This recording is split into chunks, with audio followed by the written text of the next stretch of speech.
Rakim means sun god from the land of the burnt-faced people. Ra means sun god. Kim is another word for Egypt. You know, and it means the land of the burnt-faced people. Oh, they timeless. You know, they in the hip-hop Hall of Fame. You know, it's still, relevant to today's culture. You know what I mean? They are the hip-hop culture. You know, they the fathers of. We were there simply because no one else would believe in us, family-wise. No one believed in our music. No one would ever dream. You know, you tell your mother you want to make a rap record. She's, oh, no, you're bugging. You know, get your butt in school and, so on. So, I left home with a very young. I see their legacy as the same as it is now, and it's etched in stone. There's a whole new generation that never heard of Rakim. I never heard of KRS-One. They said he was untouchable, the God MC, hip-hop's lyrical messiah. Now at 56, Rakim is speaking on the people he never vibed with, the ones who played with his name or crossed lines that still hit years later. He stays calm, barely raises his voice, but his beef was never noisy. It was quiet pressure, heavy and personal. And when you think this is just friendly competition, one name turns it dark real fast. Rakim once said he would knock that man out, straight up. This is bigger than rap battles. This is legacy, loyalty, silence, and pride on the line. These are 5 artists tied to the drama. Rakim's top 5 list gets wild, starting with number 5, MC Serch. Back in 2018, the former Third Bass frontman went on Vlad TV, a spot known for digging up old secrets, and dropped a story that had heads spinning. Serch said Def Jam co-founder Leor Cohen hit him up during a key moment in hip-hop. The ask, help write for Rakim. Yeah, Rakim, the same God MC who changed rhyme science with complex patterns and deep thoughts. Serch claimed Rakim was dealing with writer's block, and Cohen wanted a few verses to help him snap out of that dry streak. He said Cohen asked if he could write something to help Rakim get back in his bag. MC Serch went on somebody's show, which I'm not going to say, said that he wrote something for you, and you were like, what? I think it was Follow the Leader one, yeah. Was that true? He wrote something. He said he wrote something for you, and that Eric B was like, nah, what you talking about? Like, yeah, I don't even know if it got to me. Yeah, because he said that needed some help. Rod needed help. And I was like, oh, shit. I don't think so, man. No disrespect to my man Serch, but I'll knock my man the f*** out if he's trying to say he wrote something or I needed some help. Like, don't throw no in the game 40 years later, man. Serch, I love you, man, but I will knock you the f*** out my legacy, babe, Paul. Don't do that. For Rakim, this was not some small throwback story. This felt personal, like a direct shot at who he is as an MC. In 2019, while promoting his book Sweat the Technique, Rakim pulled up to Shade 45. The talk was smooth at first, respectful and chill, until MC Serch's name came up. Then everything changed fast. Rakim's whole vibe shifted. His voice got colder, his words got sharper. For one of the most calm and disciplined figures in hip-hop, this was rare energy. Real emotion, no filter. One of the only times he ever spoke about wanting to get physical with someone. That alone says how serious this was. Because Rakim never moved like most rappers. No chasing fame, no messy drama, no loud internet antics. He kept it about the music. His battles stayed on records, his moves always calculated. But this crossed a line. Why did it hit so deep? Because Rakim built his whole name on one thing, writing his own bars. His rhymes were not just words, they were like equations mixed with soul and knowledge. He brought depth, wisdom, and next-level skill to rap when the genre was still finding its voice. He was not just rapping, he was crafting verses like a mastermind. So when someone suggests another writer helped him, especially someone like Serch, that is not just talk. That is disrespect on his name. Ghostwriting has always been a tricky topic. In pop music, it slides. But in real lyricist circles, your pen is your reputation. If people think you needed help, they start questioning everything you ever made. And for Rakim, a man who helped shape modern rap writing, that kind of claim hit straight at his foundation. What made it worse was the timing. Serch brought this up decades later, way after that moment passed, after the supposed writer's block, and after Rakim was already crowned a living legend. This was not a simple conversation. It felt like a setup, like a hidden trap dropped right into Rakim's carefully protected legacy. And it blew up. People close to the situation say things got tense behind the scenes after Rakim spoke on Shade 45. Eric B., Rakim's longtime partner and hip-hop pioneer, reportedly cut all communication with Search. No public drama, no interviews, no back and forth, just cold silence. And sometimes silence says more than words ever could. Search, on his side, has not really brought the story up again, and honestly, it makes sense. This was never just about who remembered what. This was about reputation, respect, and the image an artist builds over decades of staying solid. For Rakim, protecting his name was not optional. It was survival, and anybody trying to rewrite that story, even old associates, was playing a risky game. In the end, nobody got punched, but Search's name is now forever tied to a moment that almost cracked one of hip-hop's most respected reputations. Rakim made his stance clear. Do not question the pen that built his legacy, and do not play with his name. Not then, not now, not ever. Next up is number 4, Nas. And this story is different. This did not start with problems, it started with respect. Nas did not just admire Rakim, he looked up to him heavy. He once called Rakim, "the reason I rhyme." From flow control to breath timing, from how Rakim spaced his bars to how he packed meaning into every pause, Nas studied it all like it was a blueprint. Nas did not just want greatness, he wanted that same deep impact Rakim brought every time he touched the mic, and for a while that connection looked solid. When Illmatic dropped in 1994, many called it the greatest rap debut ever. Fans and critics started calling Nas the second coming of Rakim. The influence was clear.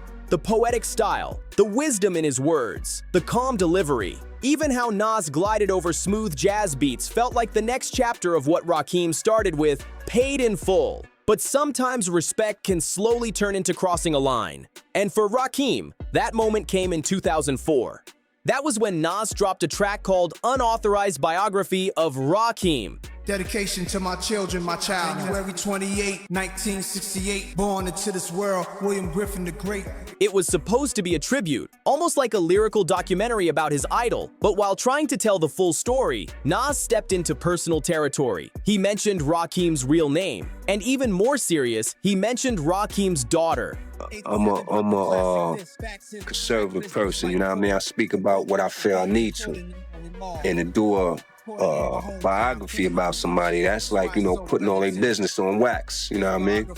And you gotta holler at me, man, something, man, like, you know what I mean? Otherwise, I'ma feel like you did it, you know, for a reason, like you had some kind of angle, you know what I mean? But, you know, I never heard nothing from Nas, never, you know, like, yo, Rod, did you like the joint I did? Or Rod, you know, I'm gonna do a joint, or like, nothing. And me and Nas, you know, we don't have each other's number, but we know people that know people, and we can get at each other, you know what I mean?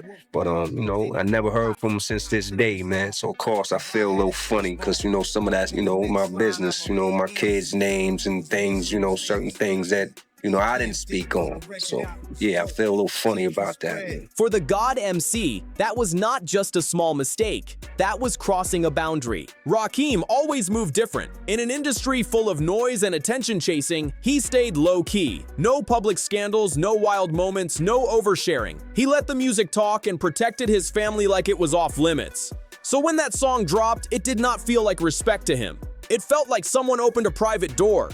Later, while promoting the Seventh Seal, Rakim finally spoke on it. Calm voice, clear message, no diss tracks, no public attacks. But sometimes quiet disappointment hits harder than loud anger. That kind of pain just stays there. They later met at an event in Washington, D.C. True to his style, Rakim did not cause a scene. He pulled Nas aside and spoke to him man to man. He reminded him that some things should stay private. That there is a big difference between honoring someone's greatness and talking about parts of their life they never offered to the public. Even if the intention was respect, the delivery still left a bruise. And to Nas's credit, he never came with bad energy. In 2007, both legends showed up on DJ Premier's track classic, Better Than I've Ever Been, with KRS-One and Kanye West.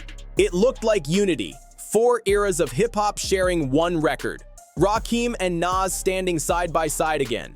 But even with the collaboration and the smiles, there was something unspoken in the air, because that is how these situations go. Not every betrayal comes with yelling and chaos. Sometimes it just sits there quietly in the background. Rakim never dissed Nas, never tried to embarrass him in public, but he also never forgot. For someone who built his name on discipline, knowing what to say and what to keep quiet, having private family details put into someone else's lyrics hits different. That kind of thing stays with you. Nas really did mean respect, no doubt about that. But in trying to celebrate a legend, he overlooked what made Rakim respected in the first place: control, discipline, privacy. And in a real way, unauthorized biography of Rakim lived up to its name. It was not approved. It was not requested. And for Rakim, it crossed the line. They stayed professional, time passed, and the moment cooled off. But the tension never fully disappeared, because sometimes even a tribute can leave a mark. That brings us to number 3, Big Daddy Kane. Back in the late 80s, hip-hop was leveling up fast, and 2 names stood above the rest: Rakim and Big Daddy Kane. These were not just rappers. They were trendsetters, building 2 different but powerful styles of lyricism. Rakim was smooth, calculated, and deep. Kane was flashy, confident, and made every verse feel like a show. Both repping New York, both seen as generational talents. And fans kept comparing them non-stop. DJs, magazines, and hip-hop debates kept asking the same question: who was the true lyrical king?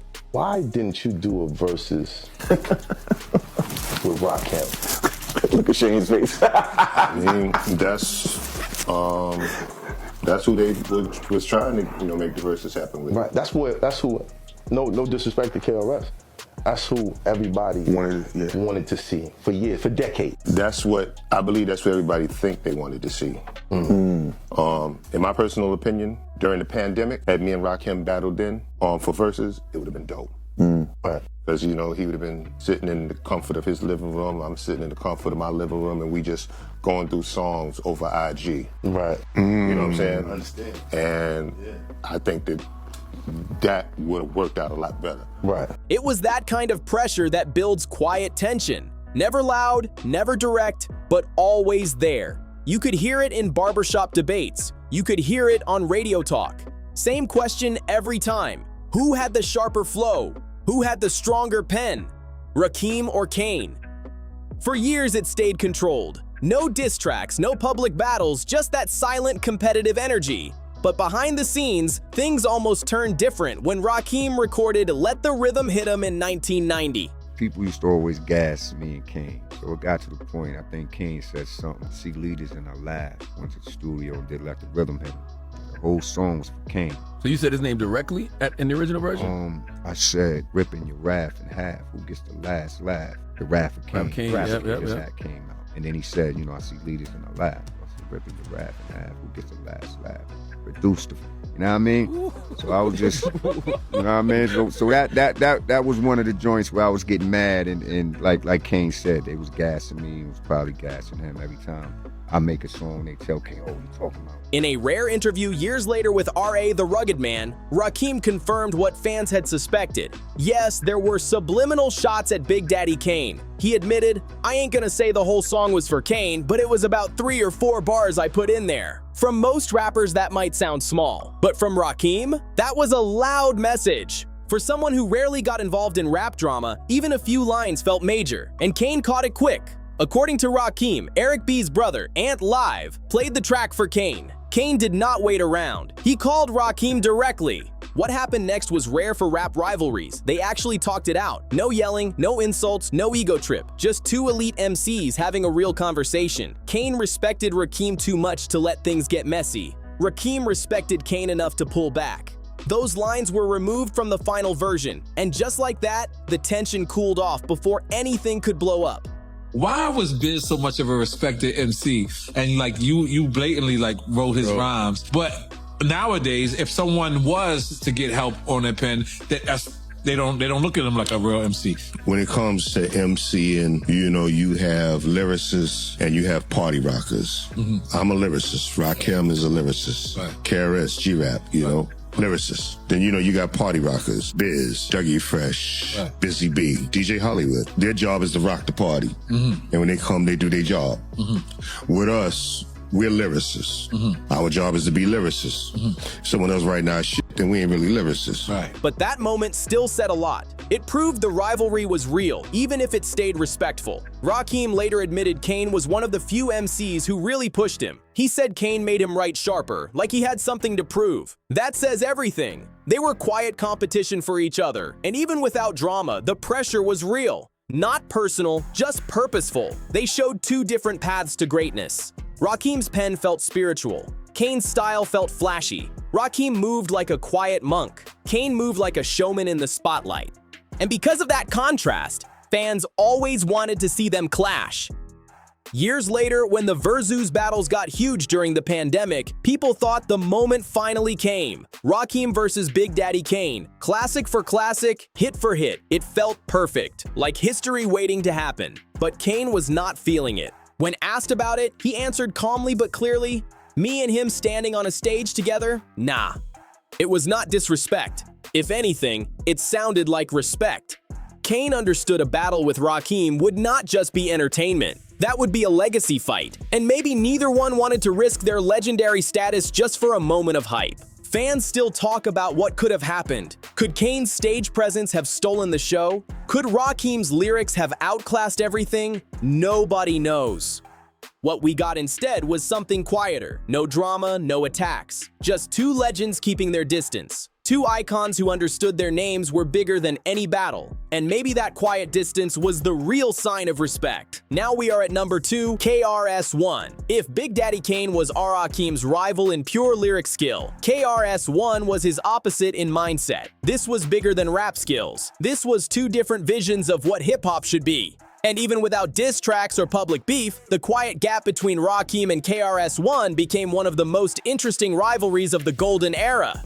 This is the deal, is that, so when you think hip-hop museum, everybody got ideas and so on, but what are our ideas? Start with you, Rob. When you see a museum, just off the top. It's like what you're saying, man. We need somebody in charge of certain things so we can represent it in the right. It's good that it's there that deserves to be there, and when people see it, there's no question. It explains itself, you know what I mean? And that can start bringing that information or blueprint so that they'll know, like, when they go there, this is what it is. Whatever they see being represented, man, they know, like, yo, this is it. Rakim stood for control. His style was shaped by 5%er knowledge. His bars were packed with spiritual meaning. His delivery stayed calm and precise, like someone fully locked into his craft. No yelling, no extra antics, just sharp rhymes delivered with focus. For Rakim, the microphone was not just gear.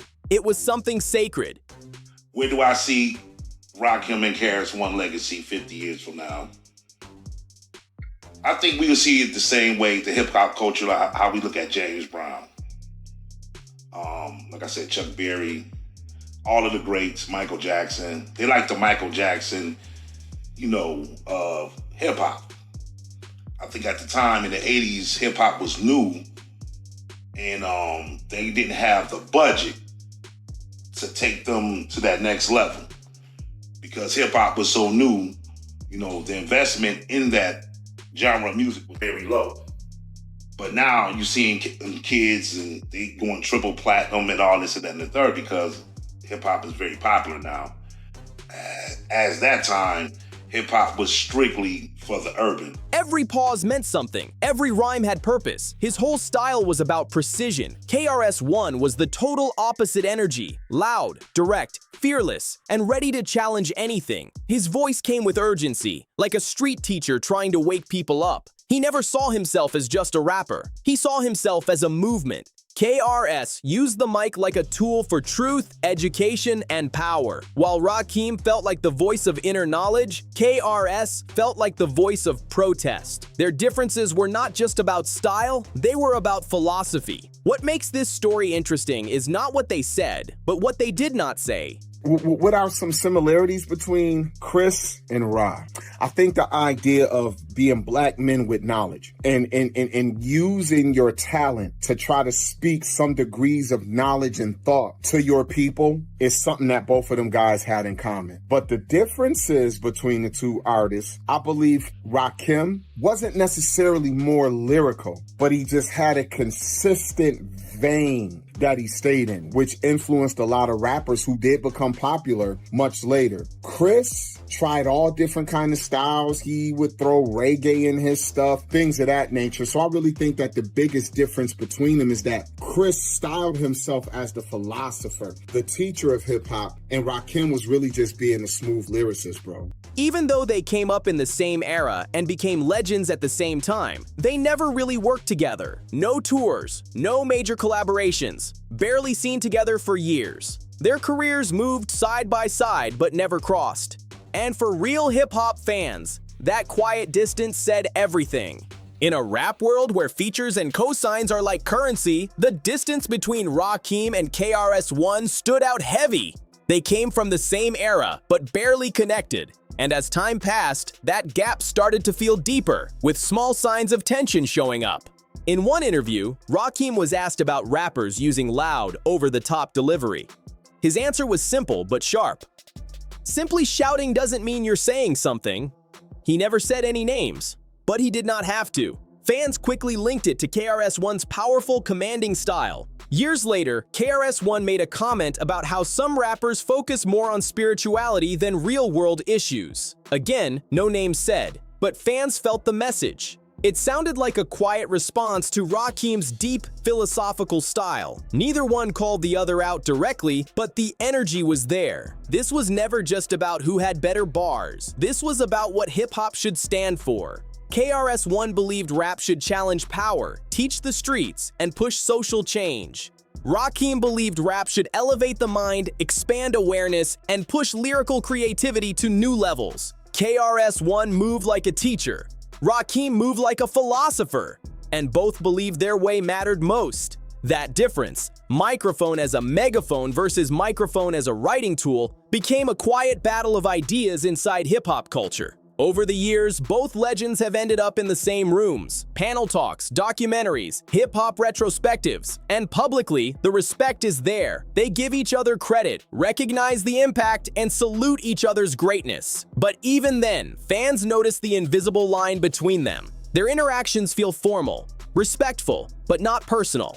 Like professional respect without real closeness. No beef, but no brotherhood either. And honestly, that is what made their dynamic so interesting. Their rivalry never needed drama to feel important. It lived in the small details, the tone, the distance, the fact they never really worked together. Fans did not just debate them as rappers, they debated them as ideas. If you really studied hip-hop, you usually lean toward one style. Either you studied Rakim's deep lyrical codes, or you followed KRS-One's powerful messages. Their differences shaped not just how people rapped, but why they rapped. Maybe that is why they never fully shared a stage, because this was bigger than music. They were two different mindsets. Both powerful, both important, both unwilling to change their principles. And now we reach number 1, Eric B. Out of every name here, this one hits the deepest. Because this was not just tension.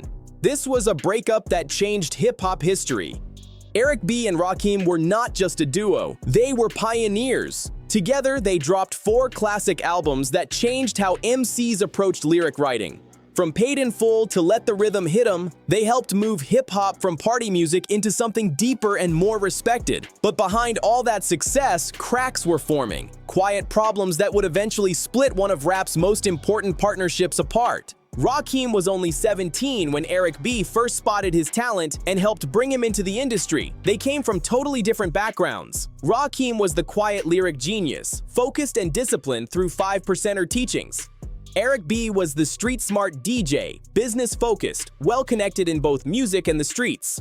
At first, that balance worked perfectly. Rakim stayed locked in on the craft. Eric handled the deals. Together, they built something legendary. But once the fame got bigger, the problems did too. By the early 90s, the energy between them was different. Behind closed doors, things were starting to fall apart. Rakim later explained they had a simple plan. Eric B would drop a solo project first, then Rakim would release his. After that, they would come back together for one last album to finish their contract and then move freely in their own directions. Rakim agreed and signed. But when it was Eric's turn, he refused. That one move started everything falling apart. Rakim later told NPR, "He felt I was gonna cut him out for some reason. That caused the breakup. Whether it was fear, pride, or bad communication, the trust between them broke." And when trust breaks in the music business, things usually get messy fast. What should have been a smooth move into solo careers turned into legal drama. Contracts became weapons. Rakim got stuck in a deal he could not escape, keeping him quiet during a time when hip-hop was growing fast. While the West Coast was blowing up and new stars were rising in New York, Rakim was stuck dealing with paperwork instead of dropping music. Almost 6 years passed before he could finally drop his solo debut, The 18th Letter, in 1997. By the time Rakim finally returned, the whole rap game had changed. The golden era had moved on, new sounds were everywhere, and fans had been waiting years to hear the God MC again. His absence left a real gap that many felt deeply. Even though Rakim and Eric B later appeared together at events and anniversaries, the damage never fully disappeared. You see the smiles, the handshakes, the photos for the cameras. But behind that is a story full of missed chances, broken trust, and a legendary run that ended way too early. What they created together will always be respected, but what they lost is something neither one ever fully fixed. Their story shows that even in a culture built on loyalty, business problems can break even the strongest partnerships. In the end, Rakim and Eric B did not fall apart because of one big argument. It was slower than that. Small issues, quiet distance, less communication, until there was nothing left to hold it together. Both remain icons, but their story always leaves people thinking about what could have been. They were not just a duo, they were foundations of hip-hop, and when that bond broke, it changed everything. That is why, out of everyone on this list, Eric B stands different, not as a rival, but as someone who left a permanent mark. Rakim never chased drama. He stood for discipline. His battles lived in notebooks, not nightclubs. But when people crossed his code, whether rivals, friends, or even fans, he never forgot. Some conflicts stayed quiet. Some almost got physical. But every situation showed what he really stands for. Not just a rapper, a protector of the craft. So, what do you think? Who crossed the line the worst? Drop your thoughts in the comments. If you enjoyed this breakdown, make sure you like, subscribe, share this video, and join the conversation. More deep hip-hop stories coming soon, so stay locked in.